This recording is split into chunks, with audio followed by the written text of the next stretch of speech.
नमस्कार। आपका दोस्त, आपका साथी सजीव सारथी आप सबका स्वागत करता है एक मुलाकात ज़रूरी है में।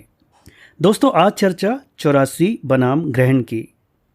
नई वाली हिंदी के नायक सत्यव्यास की लिखे उपन्यास 84 से प्रेरित होकर एक वेब सीरीज हाल ही में हॉटस्टार स्पेशल पर जारी हुई है, जिसका नाम है ग्रहण। यूं तो साहित्य और सिनेमा का मेल बहुत पुराना है, पर जब किसी हिंदी साहित्य को पर्दे पर हम देखते हैं तो एक अलग ही खुशी प्राप्त होती है।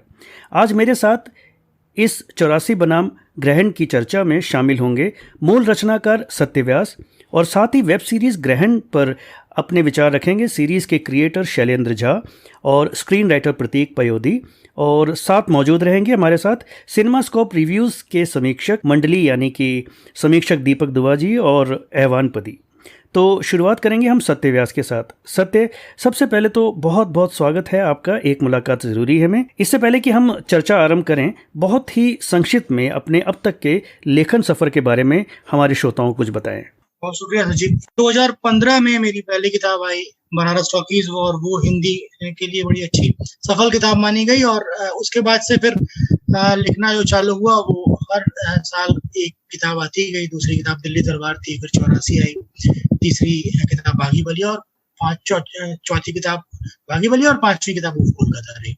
सारी किताब लोगों ने पसंद की, और चूंकि लोगों ने जब पसंद की तो फिर फिल्म अडेप्टेशन करने वालों ने भी पसंद की। 84 के ऊपर ग्रहण जो बना, तो बहुत कोई रोलर कोस्टर वाला मेरा वो नहीं रहा, स्मूथ ही कहूंगा मैं इसको।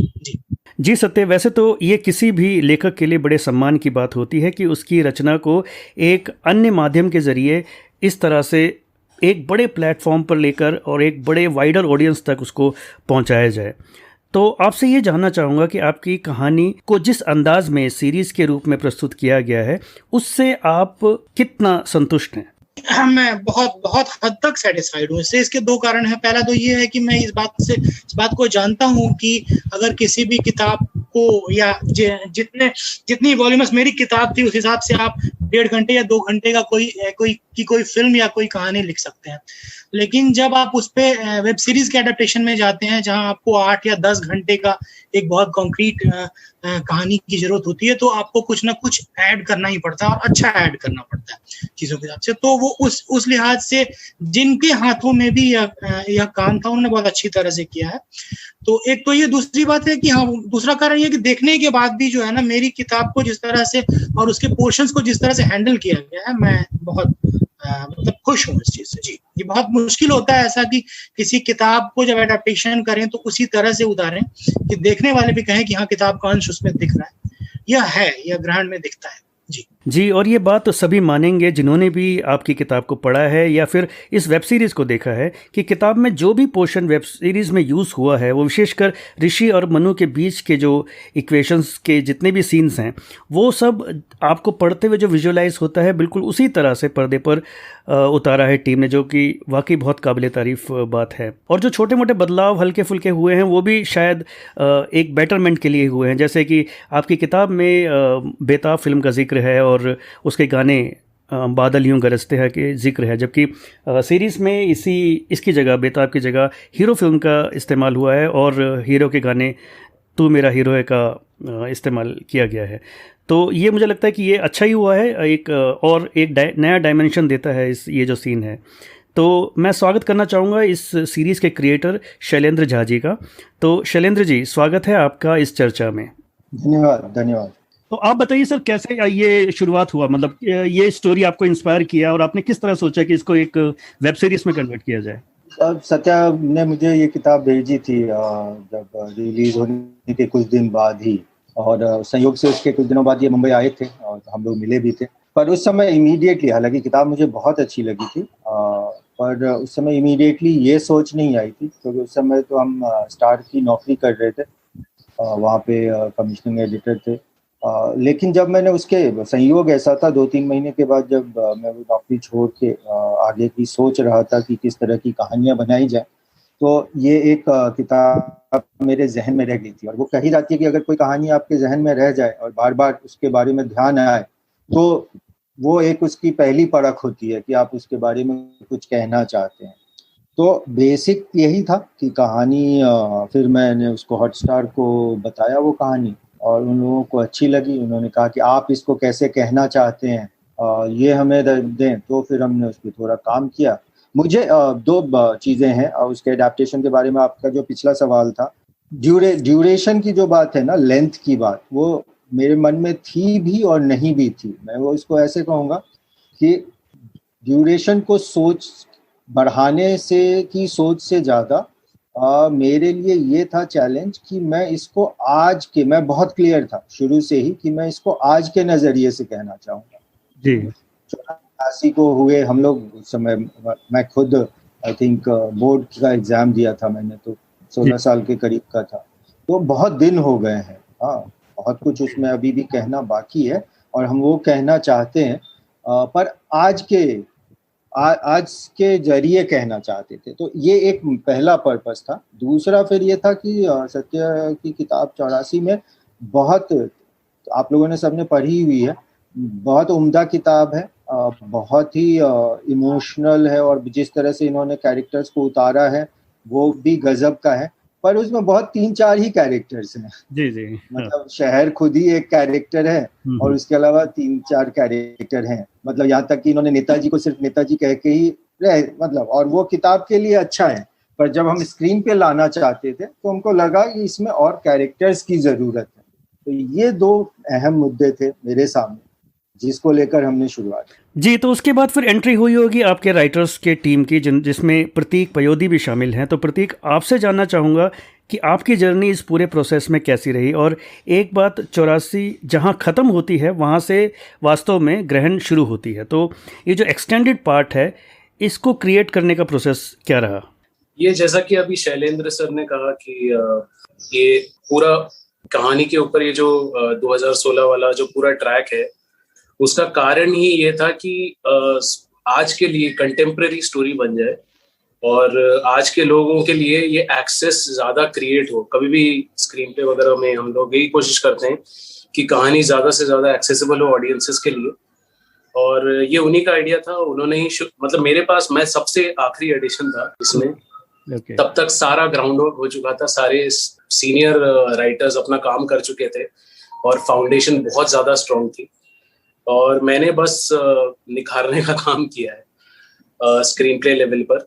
और मेजरली वो यही है कि शैलेंद्र सर ने इंसेप्शन से, जैसे सत्या सर की जो किताब है जी, ये उसको एक पर्टिकुलर पर्सपेक्टिव देना, एंड ये इसकी कहानी की नॉवेल्टी, मतलब जब वो वेब सीरीज बन जाती है तो ये करना बहुत आसान है कि एक कंटेम्प्रेरी टाइमलाइन क्रिएट कर दें, बट उसके बाद उस टाइमलाइन में इतना ज्यादा स्ट्रांग मोटिव था कहानी को समझने का और मनु और ऋषि की कहानी को फील करने का, कि ये गुरुसेवक इतना बड़ा गिल्ड लेके चल रहा है। ये सब मतलब ये मेरे ख्याल से ऑल इन ऑल एक्सेस के लिए ही था कहीं ना कहीं, और कंटेम्प्रेरी बनाने के लिए था, ताकि मेरे जैसे लोग, मैं जब खुद रिसर्च कर रहा था तो आई वॉज हॉरिफाइड, क्योंकि मैं तो बिल्कुल ही बच्चा था। हम लोग सोचते थे कि समर हॉलीडेज हैं और मतलब बहुत ही नेसेंट स्टेजेस में थे अपनी लाइफ के, तो मेरे ख्याल से ये जितना ज्यादा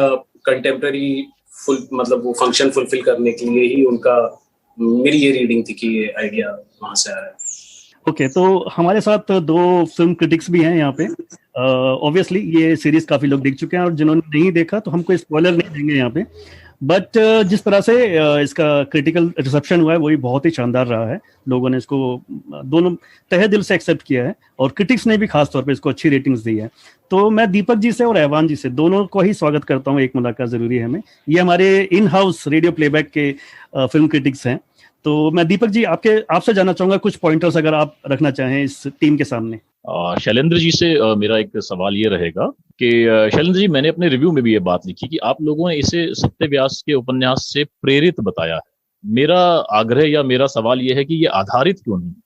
अब इसमें बहुत डिटेल में नहीं जाऊंगा।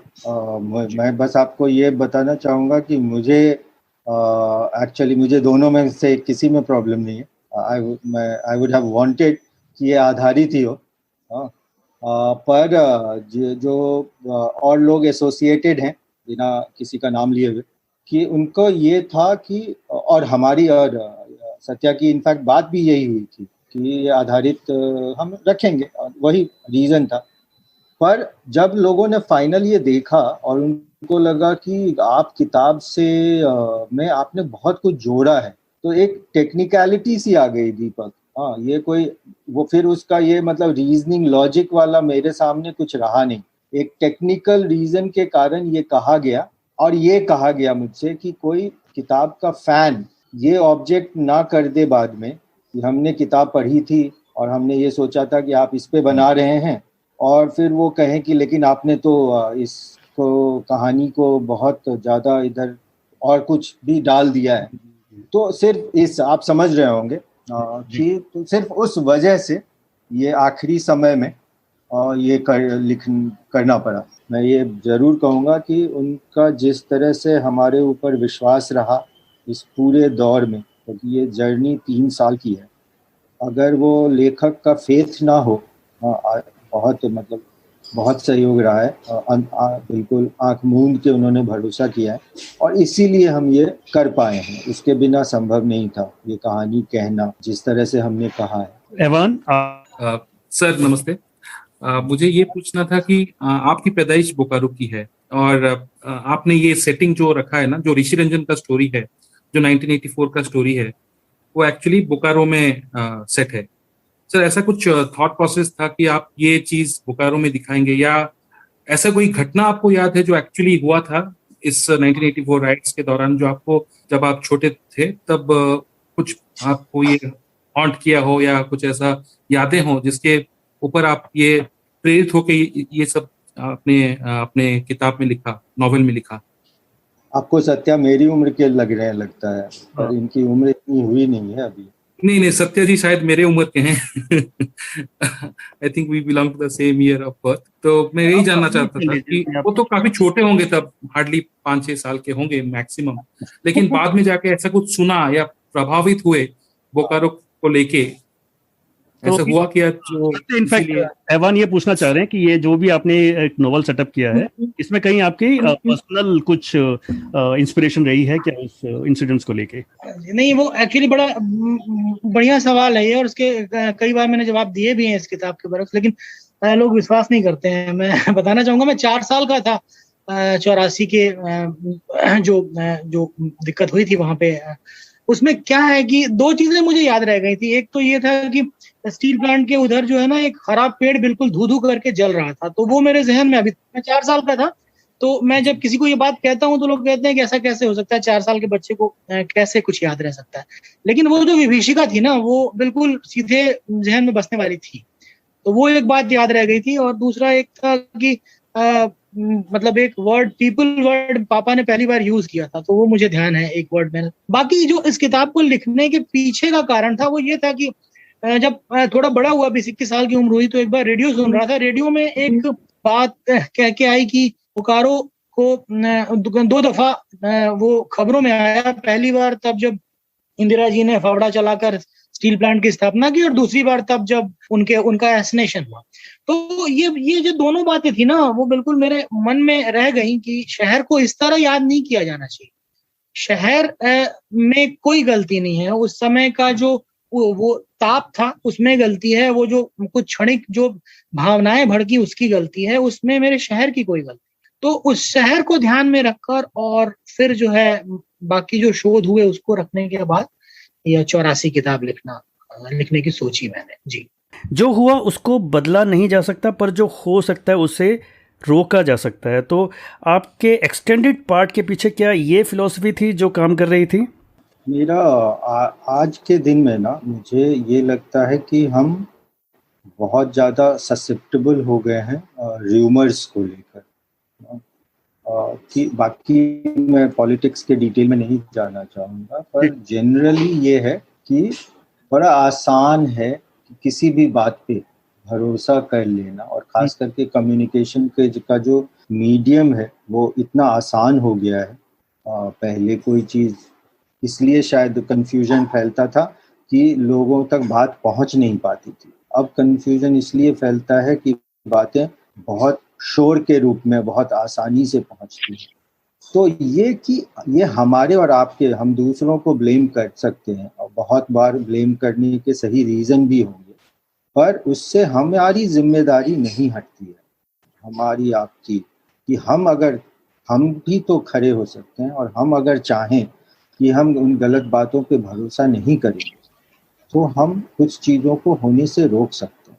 जैसे उसमें एक लाइन है कि फाइनली क्या है, मतलब नुकसान किसका होता है, जो बाहर से आए होते हैं वो चले जाएंगे, हाँ, लड़ने जो दोनों तरफ से लोग लड़ रहे हैं, वो चाहे मरने वाला हो या मारने वाला जेल जाएगा, मरने वाला मर गया, उसके बच्चे ही अनाथ, तो नुकसान तो फाइनली आपका खुद का होता है। तो बस यही सोच। जी जी, वो एक संवाद भी आपने एक कैरेक्टर के थ्रू कहलवाया है कि जब अफवाह फैलती है तो नफरत एक हथियार बनकर उभरती है। तो मुझे लगता है कि वो इस पूरे वेब सीरीज का एक सार है जो आप कहना चाह रहे थे।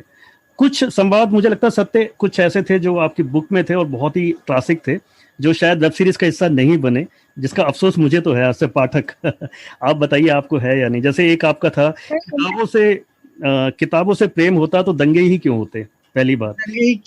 हाँ, और एक आपने एक और किताब का संवाद था कि प्रेम जो हर धर्म का एक अहम हिस्सा होता है, उसे खुद एक धर्म होना चाहिए था, ये आपने लिखा है। त्रासदी यह है कि प्रेम हर धर्म का हिस्सा है, जबकि इसे खुद ही एक धर्म होना था। ये मुझे लगता है कि बहुत अच्छी बात है, अगर रहता तो बहुत अच्छी बात है, लेकिन मैं इस बात से भी बहुत खुश हूँ कि अगर जो भी मेरे किताब के पाठक हैं वो अगर इन टोटलिटी वेब सीरीज को देखेंगे, तो चाहे 84 का पार्ट हो या अंत में जो पवन जी ने जो भूमिका निभाई है, अंत वाले कोर्ट सीन में जो उन्होंने डायलॉग, जो उनको संवाद मिले हैं, जहां वो कहते हैं कि कोई भी दान, कोई भी धर्म, कोई भी पश्चाताप, इसकी माफी नहीं है, वो भी जो है वो 84 में जहां तक मुझे ध्यान आ रहा है कि भी लाइन है वहां पे। या फिर वो जहां कहते हैं कि इतना ताप भर दिया गया था कि कोई शांति दूत भी चाहकर जो है वो इसको रोक नहीं सकता था। तो मतलब मेरा ख्याल है कि जितनी चीजें हो सकी किताब से, जो भी में वो ली गई हैं, और ये बहुत अच्छी बात है कि मतलब किताब को भी उतना ही महत्व देते हुए उसके संवादों को भी लिया गया है। हो सकता है कि वो जो हम और आप जो दो संवाद की बात कर रहे हो उसकी जगह नहीं बन पाई हो, इस वजह से वो न लिया गया हो, बट फिर भी मैं मोर देन सेटिस्फाइड। जी। सत्या, मेरा एक सवाल भी रहेगा आपसे इसी को लेकर।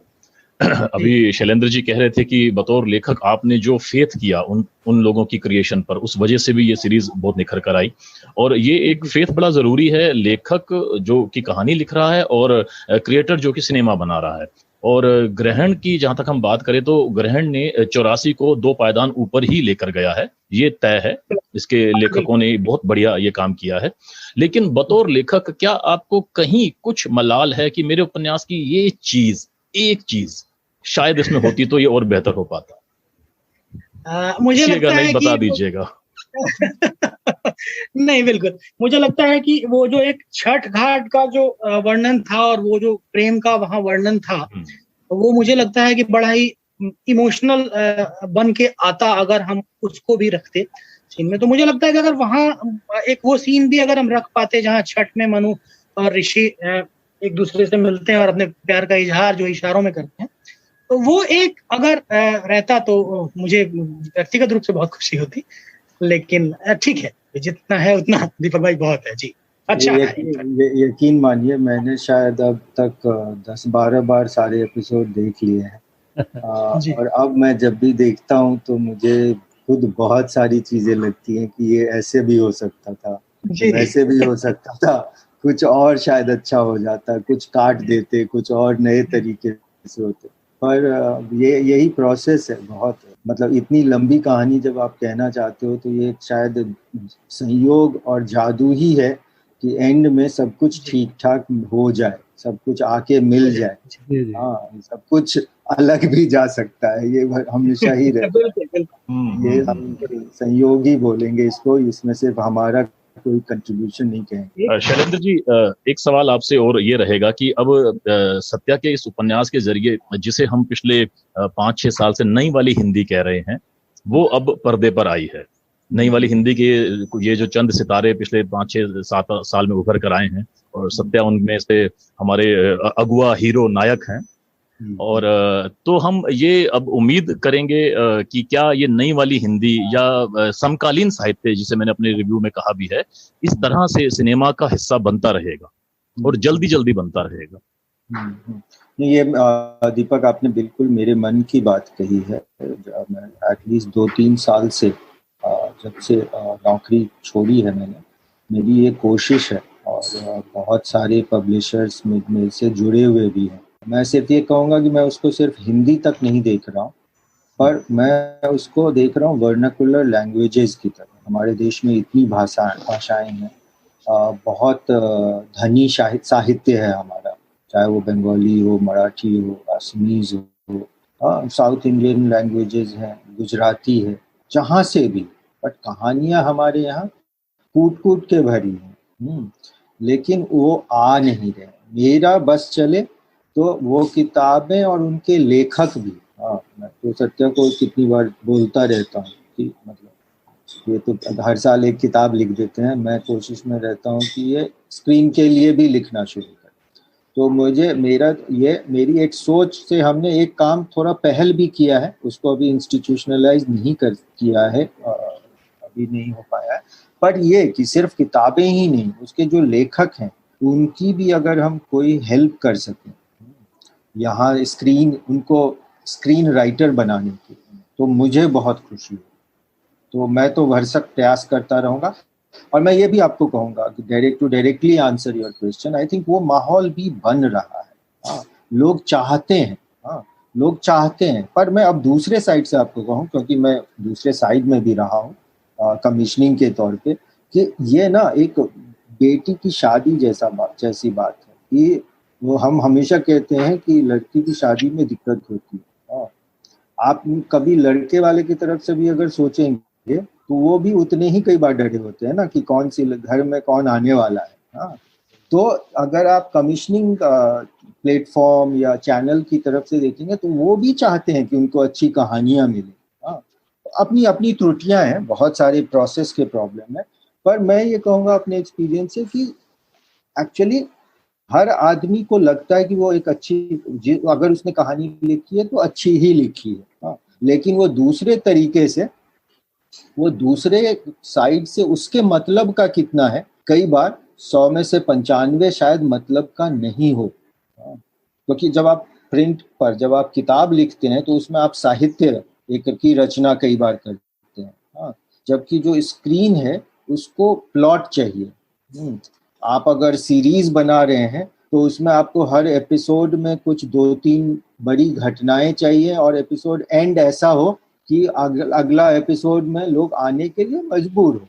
तो आप सिर्फ एक बड़ी बात, आप कितनी ही बड़ी बात कहना चाहें, कितनी भी सीरियस बात कहना चाहें, अगर आप लोगों को एंटरटेन और इंगेज नहीं करेंगे, हम लोग पहले एंटरटेनर हैं इस फील्ड में। और अगर हम वो नहीं कर पाए, अगर हम लोगों को अपने साथ बांध नहीं पाए, तो फिर वो किताब के लिए भी मतलब के साथ भी जस्टिस नहीं होगा।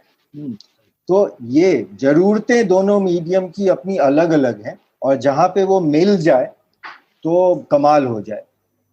पर हाँ, अच्छी कहानियों की बहुत ज़रूरत है। अच्छी कहानियाँ हमारे यहाँ हैं भी बहुत, बस ये है कि वो ढूंढने में टाइम लगता है थोड़ा, ऑनेस्ट बात ये। और उसके लिए लोगों को किताबें पढ़नी पड़ेंगी। थोड़ा सा हमारे इंडस्ट्री में पढ़ने वालों की भी थोड़ी सी ज़रूरत है उस हिसाब से। जी, मैं ये सवाल फिर प्रतीक से पूछना चाहूँगा कि क्या आपने 84 पूरी पढ़ी थी जब आपने स्क्रीन राइटिंग स्टार्ट करी? जी। तो दोनों शैलेंद्र सर और रंजन ने बोला था कि बिना ये पढ़ा शुरू नहीं हो सकता कुछ भी, तो वो पढ़ी थी मैंने, और उसके बाद ही काम शुरू किया मैंने उसके ऊपर। जी, तो सीरीज़ में बहुत सारे नए कैरेक्टर इंट्रोड्यूस हुए हैं, जैसे कि झंडू का किरदार जो था वो एक नया कैरेक्टर था। ऐसे बहुत सारे आपने नए कैरेक्टर इसमें डाले हैं। तो और कहीं ना कहीं ये भी लगता है कि जो उपन्यास के प्रमुख किरदार थे, फॉर एग्जांपल मैं अगर कहूँ तो मनु का जो किरदार था उसका महत्व कहीं थोड़ा सा सीरीज़ में कम हुआ है। तो इस पर क्या कहेंगे आप? देखिए, बहुत सारे इसमें कैरेक्टर नए हैं, किताब में नहीं थे। तो झंडू का कैरेक्टर तो शायद था ही नहीं, और बहुत सारे को सत्या ने नाम भी नहीं दिया था, और मैं उसके रीज़न समझता हूँ। बिल्कुल वाकिफ उसकी वजह वाजिब है। पर दूसरा मनु का अनुका, मैं ये कहूँगा कि एक्चुअली अब किताब का किताब का हिस्सा, अगर ये हम सिर्फ लव स्टोरी बना रहे होते ना, अगर ये हम सिर्फ 84 की कहानी में बना रहे होते तो ऑब्वियसली हम फिर उन्हीं को और विकसित करते। हाँ, पर अब ये था कि हमारी कहानी एक इन्वेस्टिगेशन के जरिए खुल रही है। हाँ, तो इसलिए अगर आप देखेंगे तो 84 में टाइमलाइन भी जंप होता रहता है। हाँ, वो कंटिन्यूअस नहीं है। जरूरत के हिसाब से हम कहीं भी 84 वाइल 2016 में हम एक तरह से कंटिन्यूअस आगे बढ़ रहे हैं, 1984 में हम अपने जरूरत के हिसाब से कोई भी हिस्से में जा रहे हैं। वो ब्यूटी भी है और मेरे हिसाब से वो सफिशिएंट है आपको उस कहानी को एक तरह से जोड़ने के लिए और अच्छा मौका देने के लिए। तो भले ही थोड़ा लेंथ कम हुआ हो, बट आज के दिन में हम में से कई लोग ये बात कर रहे हैं, आज मैं और सत्य भी बात कर रहे थे कि अगर मुझे लगता है, हम लोगों को लगता है कि अगर नियर फ्यूचर में अगर लव स्टोरी की और प्रेमी युगल की बात होगी तो लोग शायद ऋषि और मनु का उदाहरण देंगे। एक दृश्य इसमें बहुत अच्छा आपने इंट्रोड्यूस किया था, जिसके अंदर दोनों टाइम लाइन में एक तरफ पवन जो है अपनी बेटी, मतलब बेटी जो है उनकी पवन को ढूंढ रही है, एंड सेम वो बचपन की याद उसको आती है कि जब वो खो जाती है और वो उसको ढूंढती है। तो that is very beautifully blended, बहुत अच्छा आप लोगों ने उसको वो किया था। नहीं, मैं ये कह रहा था कि हाँ, वो जो कुछ चीजें जैसे प्रतीक ने बोला ना कि उसने संवारा है, तो कुछ फिनिशिंग टचेस ये थे कि कैसे चीजों को विजुअल और बनाया जाए। तो ये प्रतीक का आइडिया था। जी, प्रतीक, तुम बताना चाहोगे कुछ? नहीं, सो बेसिकली जैसा कि अभी शैलेंद्र सर कह रहे थे, during adaptation as screen writers and obviously as a creator, ये बहुत ज्यादा जरूरी हो जाता है कि जो नई कहानी है, जो जिस तरीके से विजुअली लोगों तक पहुंच रही है, हम जिस तरीके से हम, क्योंकि ये माध्यम यूज कर रहे हैं कहानी सुनाने का, तो एग्जैक्टली हर एक किरदार एक फंक्शन फुलफिल कर रहा है कहानी आगे बढ़ाने में, कहानी सुनाने में, कहानी पहुंचाने में। तो उसकी जितनी जरूरत है उस हिसाब से हम उसको कहानी में पिरोते हैं। जैसे अब यहाँ पर ज्यादा आधा पार्ट प्लॉट होता है और फिर इमोशन होता है और कैरेक्टर होता है जो रिवील कर रहे हैं। तो कोशिश यही थी कि जो ऑलरेडी कहानी तैयार है बढ़िया, उसको और ज्यादा विजुअली कैसे पहुंचाया जा सकता है और इमोशनली कनेक्ट कैसे कराया जा सकता है, specially in the moments where, मतलब कम से कम समय में ज्यादा से ज्यादा कहानी सुनाने की कोशिश, जिसको हम इकोनॉमिकल फिल्म मेकिंग कहते हैं। तो उसी के जरिए ये सारे आइडियाज आए जिन्हें शैलेंद्र सर ने भी बहुत इनकरेज किया, तभी मैं लिख पाया। कई बार मैं आगे बढ़ जाता था तो फिर मुझे दोनों शैलेंद्र सर और रंजन पीछे बुलाते थे कि अभी थोड़ा ज्यादा हो रहा है, थोड़ा आगे। मैं एक चीज, सॉरी संजय, एक चीज मैं जोड़ देना चाहता हूँ, क्योंकि वो हमारे आपने क्रेडिट में देखा ही होगा, राइटर की एक बहुत बड़ी टीम है। तो हम लोगों ने एक अलग अलग फेजेस में काम किया कि स्टोरी एडेप्टेशन में जैसे अनु सिंह चौधरी हैं, वो मेरे साथ लीड कर रही थी, हेल्प किया नवजोत गुलाटी ने। उसके बाद पूरे दौर में करण अंशुमन है, वो हमें अपना एक तरह से एडवाइस देते रहे। फिर स्क्रीन प्ले में विभा सिंह ने लिखा था, और लास्ट वो जो होता है कि जो रिले रेस की तरह हमने इसमें काम किया कि लास्ट जो लैप था उसमें फिर प्रतीक ने, मतलब रंजन के गाइडेंस में, और इन्होंने उसको फिनिशिंग लाइन तक ये लोग ले गए। जी। मैं सत्यव्यास जी से परसों ये बात कर रहा था, परसों या शायद इस दिन हम लोगों ने रिव्यू डाला था कि सत्यव्यास के प्रयासों से बहुत सारे गुमनाम कलाकारों के नाम IMDb पर आए हैं। तो इस सीरीज की क्रेडिट्स में सत्यव्यास आपका नाम क्यों नहीं है? सत्यव्यास की मतलब सत्यव्यास का नाम हर जगह पे आ रहा है, मतलब IMDb वाली लिस्ट में लाइए। हाँ, वो देखिए जो आएगा। मुझे नहीं मालूम कि एक्चुअली मुझे IMDb का प्रोसेस भी नहीं पता है। शायद मैं खुद ही हूँ वैसा, जो आपने कहा कि पहली बार IMDb पे मेरा भी नाम आया है शायद। तो मुझे वो प्रोसेस नहीं मालूम कि कौन डालता है और कहाँ से चेंज होता है। लेकिन हाँ, मुझे लगता है कि जहाँ पे भी आएगा तो वो यही आएगा कि सत्य, मतलब ओरिजिनल स्टोरी तो सत्य की किताब से है, ये तो कहीं हर जगह होनी ही चाहिए। अच्छा शैलेंद्र जी, एक सवाल मेरा इस सीरीज के गीत संगीत को लेकर है कि आमतौर पर जब हम वेब सीरीज देखते हैं तो उसमें गीतों का कोई हम इतना बहुत बड़ा स्थान नहीं पाते, या गीतों को कोई बहुत गहरा नहीं पाते हम लोग। ओटीटी की फिल्मों में तो फिर भी चलता है, ओटीटी की सीरीज में उतना नहीं होता जब तक कि वो कोई म्यूजिक बेस्ड सीरीज जैसे पीछे आई है वो ना हो।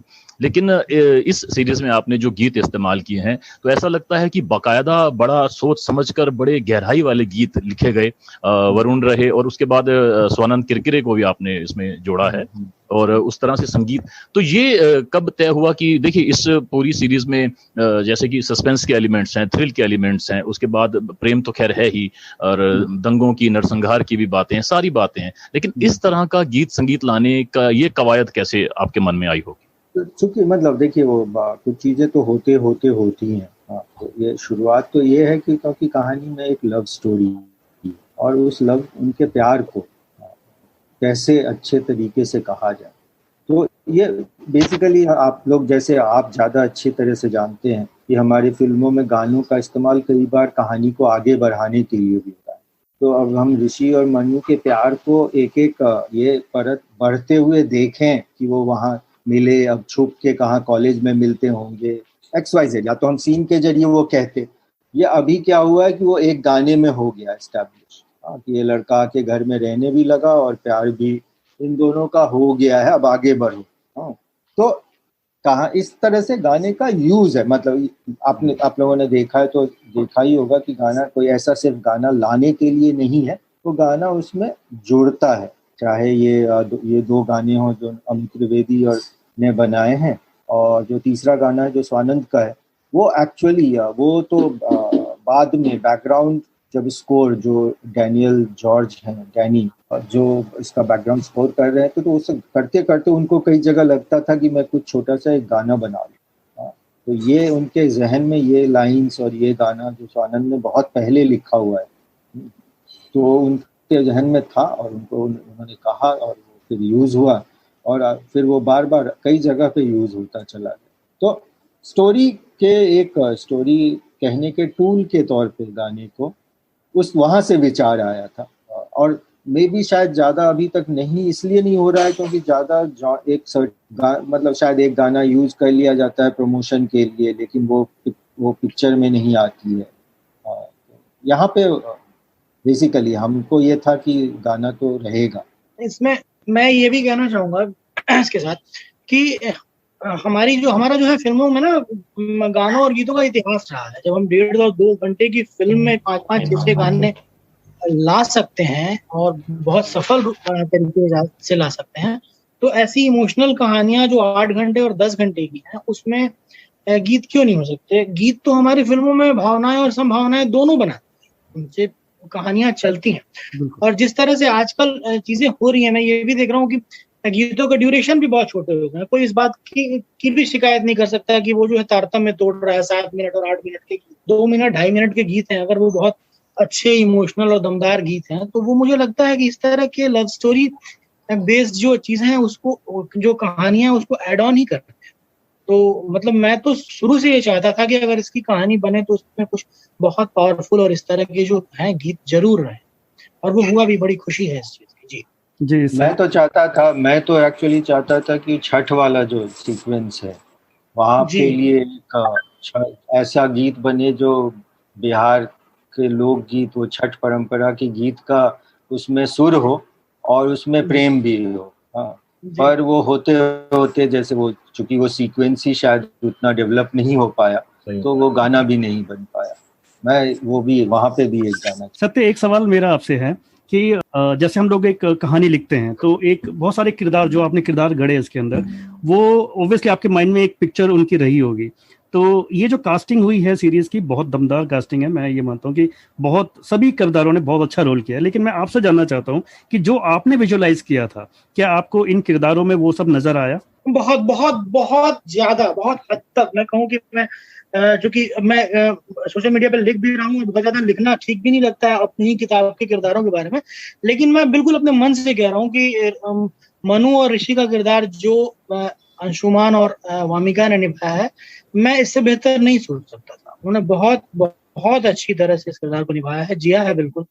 मतलब मेरा नहीं ख्याल कि अगर कभी ऐसी स्थिति होती और मुझे मेरे हाथ में ये भी ये चीजें होती कि मैं किरदार चुनता, तो इससे बेहतर किरदार मैं नहीं चुन पाता। और इसके अलावा जो किरदार छाबड़ा साहब का निभाया गया है, बहुत बहुत अच्छा, बहुत बढ़िया। मतलब वो उन्होंने इतनी नेचुरल एक्टिंग की है उसको लेकर। ये 3 किरदार बेसिक मेरे किताब के थे जिनके बारे में बात करना चाहूंगा। वो मनु की माँ का किरदार मेरी किताब में बहुत छोटा था, वो भी बहुत अच्छा निभाया गया है। और मतलब जो कास्टिंग हुई है, मैं उससे बहुत बहुत प्रभावित भी रहा सहमत जी। और जो मनु के पिता का जो किरदार था, वो बेसिकली आपकी कहानी में तो 3 किरदार ही थे, ऋषि, मनु और मनु के पिता। जी, तो मनु के पिता, बिल्कुल। तो मनु के पिता का जो किरदार है वो यहाँ पे काफी पीछे छूट गया शायद, क्योंकि उसमें ऑब्वियसली बहुत सारे किरदार और जोड़े गए हैं, तो एक कहानी को बहुत अच्छे से एक्सपेंड किया गया है। तो दीपक जी, एवान कुछ सवाल आप पूछना चाहें एज ए क्रिटिक? हाँ जी, मेरा सवाल शैलेंद्र जी से होगा। आपने इस सीरीज का नाम ग्रहण क्यों रखा? मैं अपने रिव्यू में लिखा था कि ग्रहण एक मेटाफर है 2 चीजों के लिए। एक तो शायद जो अमृता का जॉब है, जब उनको ये पता लगता है कि उनके पापा का ये हिस्ट्री है, तो उनके जॉब पे एक ग्रहण सा लग जाता है। और दूसरे मैंने इंटरप्रेट किया कि ये ऋषि रंजन के लाइफ जो मतलब होता है राइट के बाद, उनका वो लव स्टोरी पे ग्रहण लग जाता है। क्या मेरा ये थॉट प्रोसेस सही है? आपने जो 2 बात कही वो तो है ही, प्लस 1984 का ग्रहण 2016 पे है। अच्छा। पर उसके अलावा भी देखिए, ये एक ऐसा वर्ड है जिसके 2 मायने हैं। एक तरफ इसका मायने है एक्लिप्स और एक तरफ इसका मायने है एक्सेप्टेंस, किसी चीज को ग्रहण कर लेना, राइट, स्वीकार करना। हाँ, आत्मसात कर लेना, अपने में मान लेना। तो मुझे लगता है कि बिटवीन एक्लिप्स एंड एक्सेप्टेंस, हाँ, ये दोनों की कहानी है। बिना कहानी को की कोई परत खोले हुए यहाँ हम वो बात नहीं करना चाहेंगे, लेकिन आप लोग खुद सोचेंगे कि it is also about acceptance. आप सच को कैसे स्वीकार करते हैं और उसके लिए फिर क्या करते हैं। सो आई एम सेइंग कि वेरी ब्यूटिफुली मेटाफर है ही। ग्रहण के बहुत सारे मायने हैं और वो इस कहानी में बहुत अच्छे से उसको वो मिलते हैं। तो शैलेंद्र जी और प्रतीक जी, सत्या, एक बार आप सब तीनों को बहुत बहुत बधाई। बहुत बढ़िया वेब सीरीज हमें दी। इतनी बढ़िया, एक तो आपने किताब लिखी और उसके बाद ही web series. It's a treat to everyone, जो भी हम जैसे लोग हैं, इन चीज़ों के जो प्रेमी हैं, तो हमारे लिए तो खैर ये ट्रीट है। और thank you for being with us. Shailendra ji, आपसे तो विशेष रूप से उम्मीद रहेगी कि आप भारतीय साहित्य के अनमोल मोतियों को यूं ही चुन कर हमारे सामने लाते रहेंगे और हम श्रोताओं को, हम दर्शकों को ये सब चीज़ें देखने का मौका दोबारा से मिलेगा। और हम लोग इसी तरह से फिर कभी किसी चर्चा में, किसी महत्वपूर्ण वेब सीरीज़ के या फिल्म की चर्चा में इसी तरह से बैठे मिलेंगे। तो मैं डेफिनेटली आपसे, मुझे ये उम्मीद रहेगी, सत्य आपसे भी उम्मीद रहेगी कि आप भी खूब लिखते रहें और नए उपन्यास हर साल प्रोड्यूस करते रहें। प्रतीक से अगेन मैं यही चाहूँगा कि वो आप भी इतना ही अच्छा लिखते रहें जैसे आपने 84 में काम किया है, इसी तरह से आप आने वाले सभी प्रोजेक्ट्स में लिखते रहें। तो आप सभी का बहुत बहुत तहे दिल से मैं धन्यवाद देना चाहूँगा कि हम लोग फिर कभी इस तरह की किसी चर्चा में मिलें। तब तक इजाज़त, नमस्कार। बहुत शुक्रिया, बहुत शुक्रिया। Thank you everyone. नमस्कार, यह है radio playback India. Radio playback India, radio playback